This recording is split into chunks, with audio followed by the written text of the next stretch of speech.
Монгол Улсын ерөнхийлөгч нийслэлийн Багнуур төрөвт ажиллалаа. Багнуур төрөвтэй бүтээн байгуулалтын томоохон ажлууд өрнөж байна. 2024 онд 293 тэрбум төгрөгийн хөрөнгө оруулалтаар ашиглалтанд оруулсан 50 мегаваттын хүчин чадалтай цэник хоримтлуурын станц Улаанбаатар хотод эрчим хүч нийлүүлдэг. Энэ онд 600 мянган тонн хөх нүрс, 92 мянган тонн нам температурын давирхаа, 40 мегаватт эрчим хүч үйлдвэрлэх нүрс пиролизийн үйлдвэрийн эхний шат болон Багнуур үйлдвэрлэл технологийн парк ашиглалтанд орно. Ингэснээр шинээрээ 3500-аас 5000 ажлын байр бий болох тооцоо гарсан байна.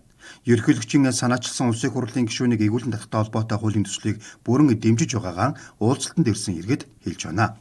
Энэ бол иргэдийн дунд бол хөлөгдөж байгаа хуулиудын нэг гэж ойлгодог. Ер нь бол улсын хурлын гишүүн гэдэг бол гишүүний дархан ирэх гэдэг алхавчин санаа олон гишүүд бол бас тийм ээ ёс зүйгүй авирлж байна, гэмтэр талгаж байна, авилгал хийх хөл асуудал яригдж байна тийм ээ. Тендер мендер олон асуудал толгож байна. Тийм учраас энэ их хурлын гишүүдийг одоо эргүүлэн татдаг тийм ээ. Ёс зүйд нь хариуцлага тооцдог. Энэ хуулиуд өнөөдөр бол өнөөгийн нийгэмжил зайлшгүй одоо батлагдах ёстой ард иргэдийн одоо хүлээгдэж байгаа хуулиудын нэг гэж ойлгож байна. Ер нь бол би энэ эргүүлэн татахыг бол дэмжиж байгаа. Тэгэхгүй бол одоо энэ 126-ч утгаалт.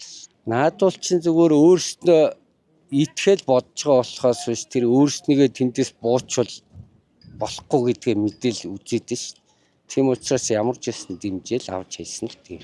Тийм энэ бас зүйтэй асуудал гэж үзэж байна л да. Хүн л юм чи улсын хурлын гишүүн хүн одоо хувь хүнийхээ хувьд өөрийнхөө бие авч явах байдалч гэдэг юм уу бусад тий асуудал дээр хариуцлагагүй хандснаас болоод ёс зүйн асуудлууд гаргаж байгаа нь иргэд сонгогч биднэрт ч гэсэн зарим үед эвгүй санагдаж байгаа юм чи ийм хүнийг сонгочхоод байж явах гэж заримдаа бодогдож байгаа юм чи. Зөвлөдөө тэг их хурлын гишүүдийн шингээл зурагтаар харж ах чинь хоорондоо зодтолдол ёс зүйгүй ажиллаад Монголын бүх улсууд зурагтаар үзэж байгаа шүү дээ.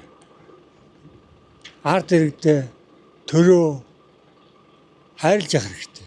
Мөндөж явах хэрэгтэй. Тэр ёс зүйгүй улсуудаа юу бодож идэв? Идэж уудаг. Тэрийг одоо ер нь хуулийн нь чангалах хэрэгтэй.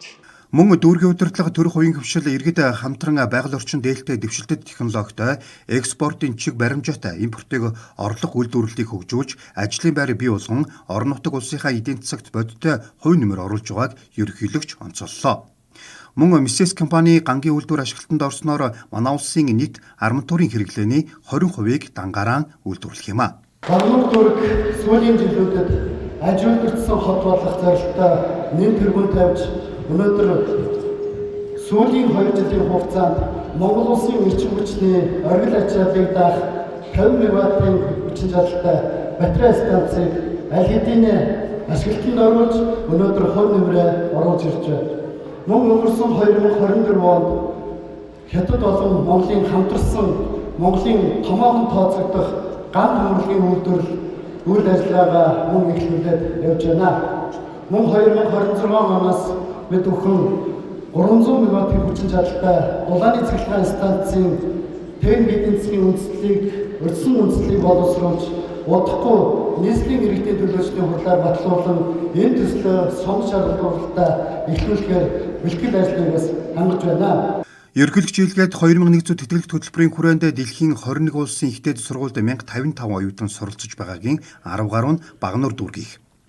Ерөнхийлөгч мөн шүгэн шийдвэр гүйцэтгэх ерхий газрын Ахмад ажилтан бэлтгэл хурандаа халтрын пүрэв сүрэнд гавьяат хуульч дүүргийн 142 дугаар цэцэрлэгийн эрхлэгч асан зөвлөх багш Аюушийн Бат төмөрт гавьяат багш цол хүртээлээ. Мөн нэр бүхий эрх юмуудыг төрийн дэд одон медалаар шагнасан юм а.